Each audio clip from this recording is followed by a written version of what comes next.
അങ്ങനെ ഒരു മാസത്തിന് ശേഷം ഞാനും ചേട്ടായും തമ്മിൽ കണ്ടുമുട്ടിയിരിക്കുകയാണ്. ഞങ്ങൾ രണ്ടുപേരും ഒരു മാസവും 2 മാസവും ഒക്കെ കാണാതിരുന്നിട്ടുണ്ടെങ്കിലും ഈ മാസം കുറച്ച് ടഫായിരുന്നു.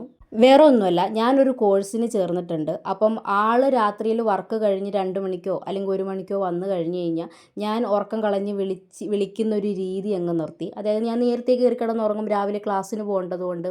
പിന്നെ പുള്ളിക്കാരൻ 2 മണിക്ക് ഉറങ്ങിക്കഴിഞ്ഞ് കഴിഞ്ഞാൽ ഉച്ചയ്ക്കായിരിക്കും ചിലപ്പോൾ എണീക്കുന്നത്. എണീറ്റ് കഴിഞ്ഞാൽ ആൾക്ക് അടുത്ത ഡ്യൂട്ടിക്ക് കയറാനുള്ള ടൈമായിരിക്കും, അതിൻ്റെ തിരക്കായിരിക്കും. അപ്പോൾ എനിക്ക് അങ്ങോട്ടും വിളിക്കാൻ പറ്റില്ല, പുള്ളിക്കാരന് ഇങ്ങോട്ടും വിളിക്കാൻ പറ്റില്ല. അങ്ങനെ ഒരു തിരക്കായി പോയതുകൊണ്ട് ഒരുപാട് വിശേഷങ്ങൾ പറയാനോ സംസാരിക്കാനോ വീഡിയോ കോൾ ചെയ്യാനോ പറ്റാത്തൊരു സാഹചര്യമായിരുന്നു. പിന്നെ ഞങ്ങൾ തമ്മിൽ കണ്ടു കഴിഞ്ഞാൽ ഞങ്ങൾക്ക് എവിടെയെങ്കിലും ഫുഡ് കഴിക്കാൻ പോകണം, ഇല്ലെങ്കിൽ ചായ കുടിക്കാൻ പോകണം. ഇതായിരിക്കും ഞങ്ങളുടെ മെയിൻ പരിപാടി. അങ്ങനെ ഞങ്ങളിപ്പോൾ പർദീസയിൽ വന്നിരിക്കുകയാണ് ഫുഡ് കഴിക്കാൻ വേണ്ടി. തിരിച്ചു പോകുന്ന വഴി നമ്മുടെ മാളിയേക്ക പാലത്തിൽ നിന്ന് തൊട്ട് താഴോട്ടിറങ്ങുമ്പോൾ ഈ കൊട്ടയ്ക്കകത്ത് കുറച്ച് പൂവൊക്കെ ആയിട്ട് കുറച്ച് ആളുകൾ ഇപ്പോൾ നടക്കുന്നുണ്ടല്ലോ, ആ ആളെ കണ്ടു. അവിടുന്ന് നമ്മളൊരു പൂ വാങ്ങിക്കാമെന്ന് വിചാരിച്ചിട്ട് വണ്ടി നിർത്തി. ഇതിൻ്റെ വില കേട്ട് ഞാനങ്ങ് ഞെട്ടിപ്പോയി. കാരണം 450 രൂപയാണ് ഇതിൻ്റെ വില. ഒരു 250 രൂപയ്ക്ക് പോലും ഇതില്ല സത്യത്തിൽ. പക്ഷേ വെയിലത്തൊക്കെ നടക്കുന്നതല്ലേ എന്ന് വിചാരിച്ചിട്ട് നമ്മൾ 300 രൂപ എന്നൊക്കെ പറഞ്ഞുകൊണ്ട് പിടിച്ച് നിന്നെങ്കിലും പുള്ളി അത് തന്നില്ല. 350 രൂപയ്ക്കാണ് പുള്ളി അത് നമുക്ക് തന്നത്.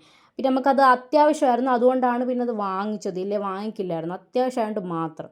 തിരിച്ച് നമ്മൾ പിന്നെയും കരുനാഗപ്പള്ളിക്ക് വരെ പോയി. വേറൊന്നുമല്ല, ചേട്ടായിക്കൊരു പൗച്ച് വാങ്ങിക്കണമായിരുന്നു ഫോണിൻ്റെ.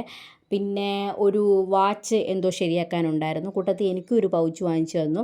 അതൊക്കെ കഴിഞ്ഞ് നമ്മൾ വീട്ടിലോട്ട് പോകാമെന്ന് വിചാരിച്ചിറങ്ങിയപ്പോഴാണ് ചേട്ടായുടെ ബെസ്റ്റി, ഇതാണ് കേട്ടോ ചേട്ടായുടെ ബെസ്റ്റി, കറുപ്പ് കണ്ണപ്പൻ എന്നാണ് കേട്ടോ പേര്.